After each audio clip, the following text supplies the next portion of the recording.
qu'il y a eu ce jour-là où j'ai pris conscience que mon hyper-indépendance, elle allait plus pouvoir m'aider à avancer. Et je me sens profondément seule. Les personnes qui s'occupent de moi ou qui me soutient physiquement, je veux dire. J'ai personne avec qui m'endormir le soir et me réveiller le matin. Ouais, c'est trop bien. T'as la solitude, t'apprends à découvrir, à t'aimer, c'est extraordinaire. Je développe ma carrière, c'est un truc de ouf. J'ai de la reconnaissance, du succès, de la richesse, de l'abondance. Je rencontre des super personnes en réalité. Mais le matin, le soir, pour les moments importants comme pour les pires moments, je suis la plupart du temps seule.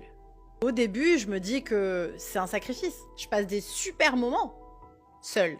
Je kiffe aller manger seule. Et c'est trop bien. Sauf qu'un jour, je me rends compte que dans des moments extrêmement heureux, comme dans des moments extrêmement tristes, je suis toujours toute seule. T'as des amis, mais ils font leur vie. Ils peuvent pas être là tous les jours avec toi.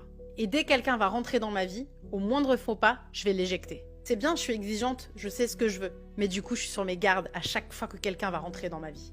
Notamment les hommes. Et là, je comprends que je suis dans l'hyper-indépendance. En fait, je suis simplement en train d'avoir un comportement absolument opposé à la dépendance affective, mais qui est basé sur les mêmes traumatismes. J'ai peur d'être abandonnée, d'être seule, donc je vais vers des relations qui vont combler ce manque. J'ai peur de perdre le contrôle et la paix que je suis en train de vivre, donc je glorifie ma solitude, et je fais bien comprendre que je n'ai besoin de personne. Et les gens prennent beaucoup moins de tes nouvelles, parce qu'ils se disent « Oh, mais ça va, elle gère. » Non, elle gère pas. Elle est passée du mode guérison au mode survie. La solitude, c'est temporaire, c'est un passage initiatique, ça permet de se reconnecter à soi. Et aujourd'hui, il y a beaucoup de gens qui vendent ça comme étant un mode de vie.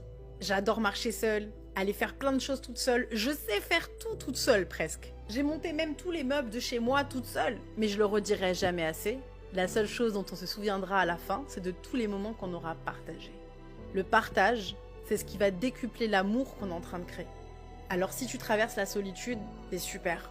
T'es en train d'en apprendre plus sur toi. Mais n'oublie pas qu'à un moment donné, tout ce que t'es en train de construire d'extraordinaire, ce sera le temps de le partager. Avec quelqu'un qui saura te respecter, qui sera à la hauteur de tes attentes, qui sera dans tes standards élevés. Alors je sais que t'as peur qu'on te piétine le cœur, mais avoir peur d'ouvrir son cœur, c'est comme avoir peur de vivre parce que tu vas mourir. Bah ouais, on prend toujours des risques. Prends ce risque parce que partager, y a rien de plus beau, y a rien de plus fort. Terminer seul dans sa prison dorée de succès et d'argent pour soi, c'est parce que ta mamie ou ton papy intérieur, la version de toi dans quelques années, a envie de vivre.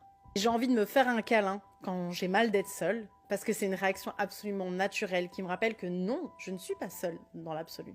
L'univers, Dieu, il y a une force qui est avec moi. Mais je dois me souvenir que je suis un être de partage, de connexion, et que l'amour et l'humanité ne doivent pas être un acte égoïste. Et le soir, j'adore m'endormir en me demandant ce que je me suis fait à moi de bien, mais aussi ce que j'ai pu partager. Et crois-moi, qu'il n'y a rien de plus nourrissant pour le cœur que de donner ce qui t'apporte à toi aussi du bonheur.